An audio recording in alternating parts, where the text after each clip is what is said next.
राजभाषा किसे कहते हैं? किसी भी देश या राज्य में प्रशासनिक कार्यों के लिए प्रयुक्त होने वाली भाषा को हम राजभाषा कहते हैं। क्लियर? और किसी भी देश की अधिकतम जनसंख्या द्वारा बोली जाने वाली भाषा को हम राष्ट्रभाषा कहते हैं। पर ये क्राइटेरिया फिक्स नहीं है कि कितने % भाषा। अब मैं आपको बताता हूं।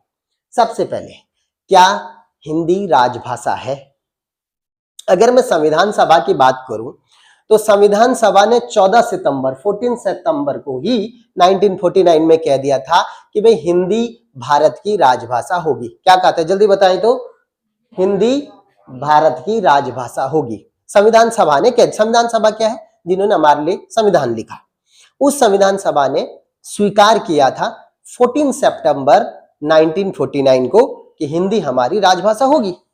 ठीक है, एक्सेप्ट कर दिया उन्होंने। ठीक है, इसीलिए हम 14 तारीख को क्या मनाते हैं? 14 सितंबर को हम हिंदी दिवस के रूप में मनाते हैं, जैसे आप इंग्लिश में हिंदी डे कहते हैं। ठीक, क्यों मनाते हैं मैंने आपको बता दिया, क्योंकि इस दिन संविधान सभा द्वारा हिंदी को राजभाषा के रूप में अपने संविधान में स्वीकार किया गया था। क्लियर हो गया? लेकिन क्या हिंदी राजभाषा बन पाई? इस पे भी तो बात करनी पड़ेगी संविधान वालों ने, क्योंकि संविधान में तो बहुत सारी ऐसी बातें हैं लिखी हुई जो देश में लागू नहीं है या नहीं? संविधान में ये जरूर लिखा है कि संघ की राजभाषा हिंदी होगी, और वो देश में तो लागू है या नहीं, इस पे हम चर्चा करने वाले, समझे? अच्छा, ये बात हुई 14 सितंबर 1949 को ये बात हुई। क्लियर? उसके बाद आप जानते हैं कि कितने 26 जनवरी 1950 को हमारे देश का कॉन्स्टिट्यूशन इंप्लीमेंट हो गया, यानी संविधान हमारे देश का लागू हो गया। कितनी तारीख को? 26 जनवरी 1950 को। संविधान लागू होने का मतलब होता है कि हमारे देश का प्रशासन संविधान के अनुसार चलने लग गया। कब से बात हो रही? 26 जनवरी 1950 से। लेकिन हमने क्या उस दिन से हिंदी को भी राजभाषा के रूप में स्वीकार कर दिया? हमने नहीं किया। आप समझ रहे कि नहीं? हमने नहीं किया हिंदी को राजभाषा के रूप में स्वीकार। तो फिर क्या?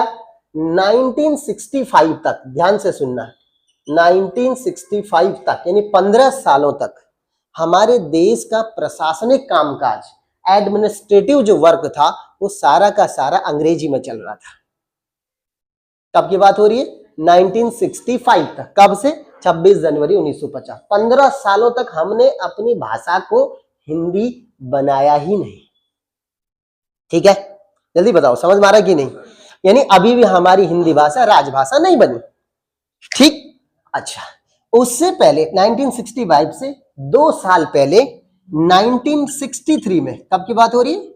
1963 में हमारे संविधान में एक संशोधन लागू किया गया। इस संविधान संशोधन में बात की गई कि भैया ऐसा है, हमारे देश 1965 से कानून कब बना? 1963 में।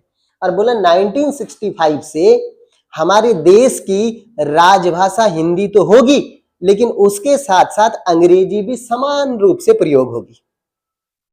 आप मेरी बात समझ रहे कि नहीं? क्या बोला? हिंदी देश की राजभाषा तो होगी। कब से? 1965 से। लेकिन बोला उसके साथ साथ अंग्रेजी भी बराबर यूज होती रहेगी, बराबर प्रयुक्त होती रहेगी। बस लोगों को क्लू मिल गया, सारे काम अंग्रेजी में। आप समझ रहे कि नहीं? मतलब हिंदी बेचारी एक प्रकार से बैसाखी के अनुसार चलने लग गई, और उसको राजभाषा केवल नाम मात्र का घोषित किया गया। सेंट्रल गवर्नमेंट के सारे काम अंग्रेजी में हो रहे। ऐसा है या नहीं? बोलो भाई। अब इसका मतलब ये हुआ कि हिंदी को राजभाषा घोषित तो किया गया, लेकिन उसको इंप्लीमेंट नहीं किया गया, उसको लागू नहीं किया गया।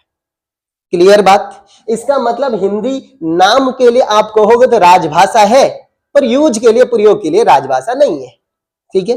और बाबू, ये हमारा सबसे बड़ा दुर्भाग्य है। दुनिया का हमारा एकमात्र देश होगा जिस देश में उसकी अपनी भाषा का इतनी बुरी स्थिति होगी।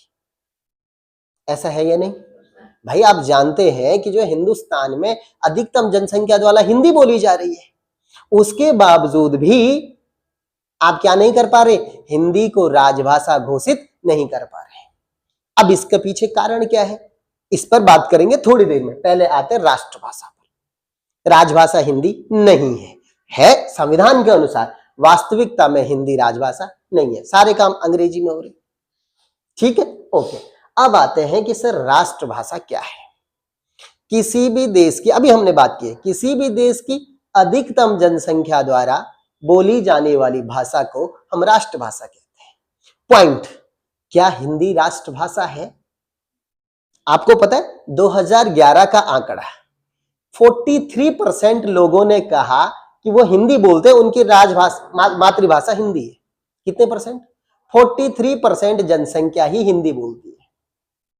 अब ये तो आधी भी नहीं हुई, लेकिन फिर भी अधिकतम जनसंख्या द्वारा बोली जाने वाली भाषा हिंदी ही है।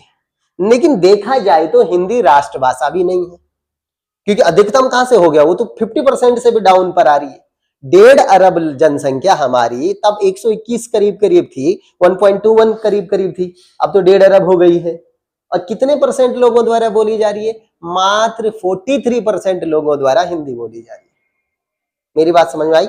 इस वजह से अगर हम कंक्लूजन देखें रियलिटी में, तो हिंदी न तो प्योरली राजभाषा रह गई और न तो राष्ट्रभाषा रह गई। इसीलिए मैंने अभी थोड़ी देर पहले कहा, हमारे हिंदुस्तान में इतनी बुरी स्थिति जितनी अपनी भाषा की है, उतनी दुनिया के किसी देश में अपनी भाषा की वो स्थिति। ऐसा है या नहीं? हिंदुस्तान में आप अगर देखो, आज की भी ये स्थिति है बच्चों। आप देखोगे तो हिंदुस्तान में विद्वता का मानक, मेजरमेंट ऑफ इंटेलेक्चुअल, इंग्लिश को माना जाता है। अगर आपको इंग्लिश आती है तो इसका मतलब है कि भैया आप विद्वान हो। ऐसा है या नहीं? जबकि यहाँ के मूर्खों को ये नहीं पता। मैं बार बार बोलता हूं कि यूरोप में तो भिखारी भी इंग्लिश बोलता है, और हमें उन अंग्रेजों से सीख लेनी चाहिए जिन्होंने अपनी भाषा को इतनी समृद्ध बना दी है या नहीं? देखो, जिन्होंने संविधान सभा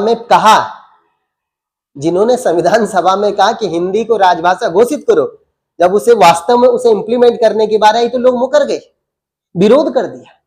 अब एक बहुत बड़े विद्वान है, मैं नाम नहीं लूंगा, उन्होंने कहा हिंदी हमारे लिए उतनी विदेशी है जितनी अंग्रेजी है। आप समझ रहे कि नहीं? अरे भाई, हम एक ही उपमहाद्वीप के लोग हैं, हिंदुस्तान उपमहाद्वीप के लोग हैं, हमारे लिए हिंदी कोई बड़ी चीज नहीं थी। अब एक बात बताओ, हिंदुस्तान में प्रधानमंत्री द्वारा हिंदी बोली जा रही है, हिंदी भाषी प्रधानमंत्री, सबसे बड़ा राज्य का मुख्यमंत्री हिंदी बोलता है, हिंदुस्तान के सबसे बड़े शो में नाम जिनका कपिल शर्मा का, पूरा हिंदी पर चल रहा है। ऐसा है या नहीं?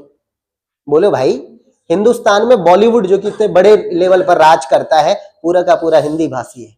तो फिर हमको अंग्रेजी में समस्या है, हिंदी में समस्या, अंग्रेजी में नहीं। इसलिए हमने कहा हिंदी तो न हमारी राजभाषा है और न ही बेचारी राष्ट्रभाषा रहेगी। हाँ, नाम मात्र के लिए संविधान में लिखा हुआ है कि हिंदी राजभाषा है। क्लियर? बोलो भाई,